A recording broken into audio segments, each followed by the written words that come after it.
No vídeo de hoje eu vou falar sobre a escravidão da dívida. Como é que a sociedade conseguiu ser escravizada através da dívida? O que isso tem a ver com o sistema financeiro que a gente utiliza hoje e qual pode ser uma alternativa a esse sistema de escravidão tributária, escravidão da dívida? Se você curte o conteúdo aqui do canal, já deixe seu like na confiança e fique à vontade na seção dos comentários. Então, Murray Rothbard já dizia no livro Anatomia do Estado que as formas de controle populacional vêm se tornando cada vez mais sofisticadas. Enquanto um grupo de caçadores aí utilizavam ferramentas, armas rudimentares para controlar uma pequena população ali em uma aldeia, em uma tribo, em um pequeno estado há bastante tempo atrás, hoje em dia as formas de controle são muito mais sutis e vão desde a mídia até o sistema financeiro vigente nos dias de hoje.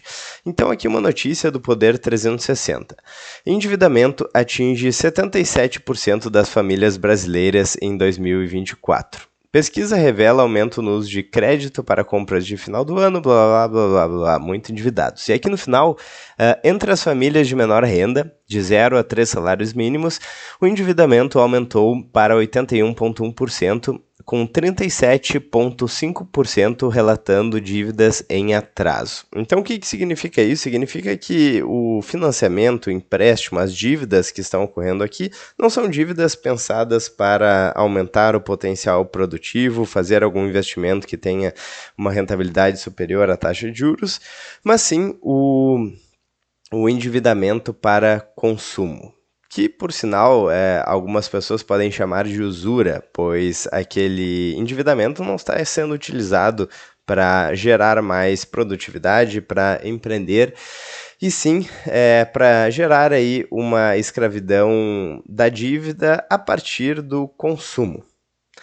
Bom, outra notícia aqui então, juros do cartão de crédito rotativo sobem para 438,4% ao ano. E a inadimplência das famílias é de 3,2% no mês, informou o Banco Central. Então, o que acontece aqui? Os juros do cartão de crédito são altíssimos. Para você ter uma ideia, 438% ao ano é uma rentabilidade que nem o Bitcoin tem essa rentabilidade média. Eu já fiz a pergunta para o ChatGPT de qual que é a rentabilidade média do Bitcoin, é altíssima historicamente, mas mesmo assim não chega perto a 438% ao ano.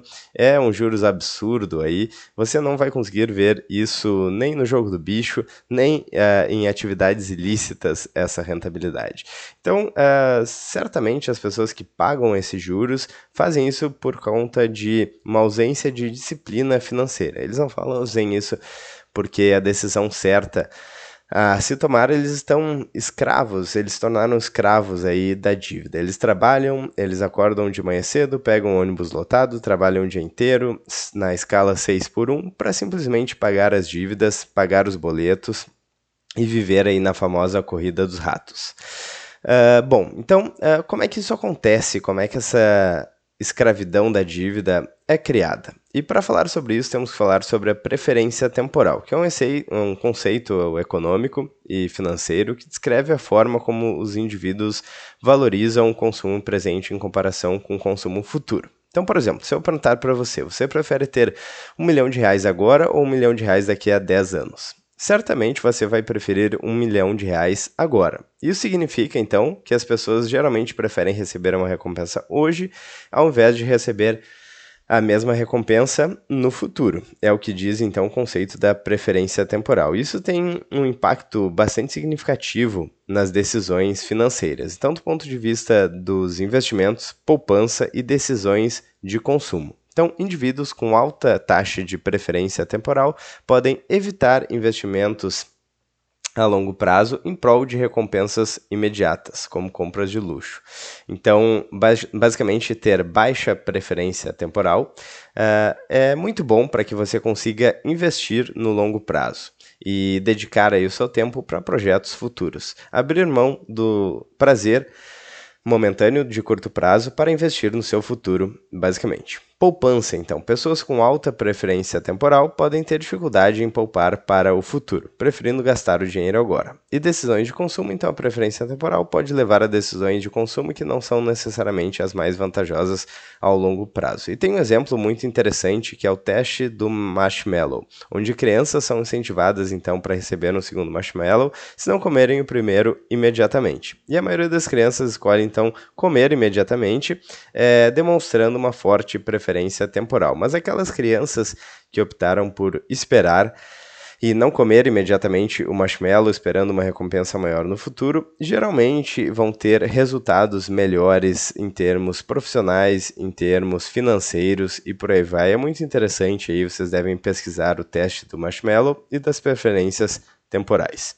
Bom, e o que isso tem a ver com a moeda, então? Tem tudo a ver com a moeda. Na verdade, uma moeda fraca e a preferência temporal estão interligados, porque a desvalorização da moeda pode afetar a forma como as pessoas valorizam o presente em comparação com o futuro. Ou seja, se você tem a certeza que essa moeda não vai valer nada para o futuro, no futuro, para que poupar agora? Para que abrir mão do prazer momentâneo se o seu dinheiro não vai valer nada no futuro, certo? Então a inflação, a incerteza econômica associadas a uma moeda fraca tendem a aumentar a preferência temporal, fazendo com que as pessoas prefiram gastar seu dinheiro agora em vez de poupar no futuro. E o que aconteceu então? A nossa moeda, desde 1971, o dólar é considerado oficialmente uma moeda fiduciária. O que aconteceu em 1971? Eu tenho um vídeo aqui no canal só falando sobre isso, mas basicamente acabou o acordo de Bretton Woods, o padrão aí ouro do dólar, ou seja, a conversibilidade do dólar em ouro acabou em 1971 com o final do acordo de Bretton Woods. O presidente dos Estados Unidos na época, o Richard Nixon, acabou com esse acordo então, e a moeda, o dólar, passava a não ter lastro em nada, ou seja, a moeda se tornou mais fraca. A quantidade aí de moeda poderia crescer livremente por vontade de bancos centrais, bancos, e claro, eu não vou entrar no detalhe aí de como é que isso funciona, mas o fato é que as moedas fiduciárias hoje em dia elas podem expandir aí muito mais livremente do que no passado, no padrão ouro, e isso gera então uma inflação. Aliás, a definição de inflação, a definição clássica de inflação, é a expansão da base monetária. Eu falei sobre isso recentemente em um vídeo aqui no canal. E, como eu falei há pouco tempo aqui, uma moeda fraca e a preferência temporal estão interligados. Então, quando a gente tem uma moeda fraca, todos os componentes da sociedade se tornam piores. Aqui a gente tem, por exemplo, o crescimento da produtividade e da remuneração. Então, em 1971, a boca do jacaré aqui abriu. Basicamente, a produtividade continuou aumentando e a remuneração se manteve relativamente estável. Essa foi uma das consequências nefastas aí do final do padrão ouro, da conversibilidade do dólar com ouro e do início das moedas fiduciárias. Outra coisa é que então a dívida americana aumentou. A dívida do Estado americano, que hoje já passa dos 35 trilhões de dólares. Então, mesmo que você não tenha dívidas, mesmo que você não faça parte da parcela endividada aí nos Estados Unidos, no Brasil, ou seja lá onde for, você vai ter que pagar a dívida, o rolamento da dívida, os juros da dívida do seu estado em impostos. Então, basicamente, são políticos e burocratas que tomam dívida em seu nome e você tem que pagar a conta via inflação, via impostos e por aí vai. Então, a dívida americana hoje já passa dos 35 trilhões de dólares e não para de crescer, principalmente desde 1971. Então, observem como todas as peças estão se encaixando. Hoje em dia, a gente tem um sistema de controle muito mais sofisticado do que antigamente. A gente tem a população cada vez mais endividada. Então, a gente tem basicamente pessoas que estão trabalhando na corrida dos ratos o dia inteiro simplesmente para pagar aí o cartão de crédito e comprar muitas vezes coisas que elas não precisam, porque elas têm uma alta preferência temporal, que é gerada inclusive pela moeda fraca, que está cada vez mais fraca, diga-se de passagem, desde 1971, e além da dívida pessoal, da dívida dos indivíduos, o próprio Estado cria uma dívida em seu nome e te cobra cada vez mais impostos para conseguir pagar, rolar essa dívida e crescer essa dívida ano após ano. Então, é uma escravidão absurda da dívida de vários lados. Você está sendo atacado por uma moeda fraca, por uma dívida crescente, impostos crescentes e juros crescentes de todos os lados. Basicamente, você está em uma armadilha de moeda fraca que foi criada, que foi engendrada ao longo de décadas pelos bancos centrais. Aqui mais algumas estatísticas, então, para mostrar como, na verdade, toda a sociedade piora em decorrência de uma moeda fraca, em decorrência aí do efeito Cantillon e da diluição da moeda. Então, aqui é um gráfico de adultos jovens morando com os pais, que após 2020 já passa de 52%. Então, se eu não me engano, esses aqui são dados dos Estados Unidos, porque é daquele site O que Aconteceu em 1971. Então, a gente vê que esse gráfico cresceu bastante desde 1971, desculpa, depois do final do Acordo de Bretton Woods. E a gente vê, então, na verdade, o problema é claro aqui. A gente tem uma inflação crescente, a gente tem poucas pessoas aí se beneficiando desse sistema via efeito Cantillon, ou seja, os primeiros recebedores da moeda, e a gente tem a maior parte da população pagando cada vez mais caro por todos os bens, assim como imóveis, por exemplo. Então eles não conseguem sair da casa dos pais porque, como eu mostrei antes, a remuneração se manteve constante ou crescendo muito mais vagarosamente que a produtividade. A gente tem a dívida aumentando, tudo ficando mais caro, inflação. Então os adultos jovens continuam morando com os pais até uma idade mais avançada. A gente tem maior concentração de renda, então olha só, esse gráfico é extremamente interessante. Observem como a desigualdade ia reduzindo até 1971, por causa do aumento da produtividade. A gente sabe que a economia não é um jogo de soma zero, então se a gente tem mais tecnologia, mais produtividade, a gente acaba beneficiando a sociedade como um todo. Se a gente tem mais pessoas empreendendo, a gente precisa contratar mais pessoas. Então a gente tem mais emprego, consequentemente. E tudo estava indo muito bem até que em 1971 essa tendência mudou e aí a desigualdade voltou a explodir aqui. Esse gráfico eu acho incrível. Então hoje em dia a gente tem uma desigualdade muito melhor. Por quê? Porque os cantilionários, as pessoas que se beneficiam desse sistema, que estão mais próximos aí do dinheiro, que recebem juros subsidiados, juros mais baratos que a maior parte da população, acabam se beneficiando disso. Então, só para ilustrar aqui, por exemplo, a gente tem aqui, de um lado, pessoas que são trabalhadores aí, CLT, que trabalham ganhando salário mínimo, pagando 438% ao ano de juros no cartão de crédito. E por outro lado, a gente tem aí empresas amigas do governo tendo um juros subsidiado aí abaixo da taxa Selic, então pagando um juros muito mais baixo do que os juros de mercado e absurdamente mais baixo que de 400 e poucos por cento. Para vocês terem uma ideia, a dívida básica bancária aí, então a Selic, se eu não me engano, está próxima aí dos 14% no momento que eu estou gravando esse vídeo, mas a taxa aí de um juro subsidiado seria muito menor que isso anualmente. Então as empresas que já têm muito poder, muita influência, muito dinheiro, acabam se beneficiando desse sistema, enquanto que as pessoas que mais precisam pagam os juros mais alto. Então, realmente uma armadilha para a maior parte das pessoas. E aqui outra questão que é muito interessante também, que é a questão do problema da natalidade, o problema da taxa de natalidade em basicamente todo mundo. Então, aqui a gente tem filhos por mulher, as pessoas estão tendo menos filhos, porque antigamente é só pensar como é difícil o tempo atual para manter uma família. Antigamente a gente tinha famílias numerosas de 5 ou mais filhos aí por casal. Então imagina uma família com 7 pessoas, considerando 5 filhos, o homem e a mulher, e só o homem trabalhava, conseguia manter uma casa grande, dar educação, saúde e alimentação para 5 filhos, e mais para os dois, para o casal, simplesmente com um salário, geralmente em uma fábrica, em uma indústria, um salário simples.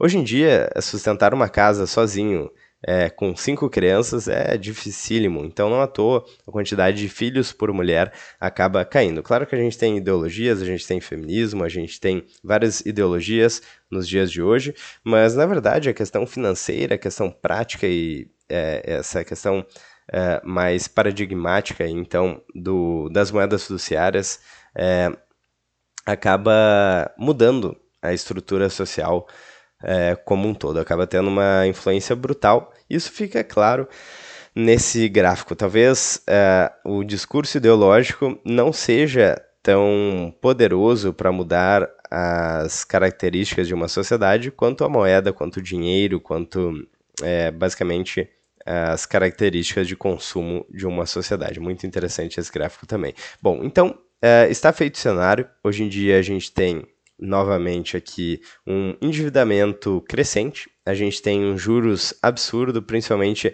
para as pessoas mais pobres e mais humildes, inclusive do ponto de vista de conhecimento financeiro e por aí vai.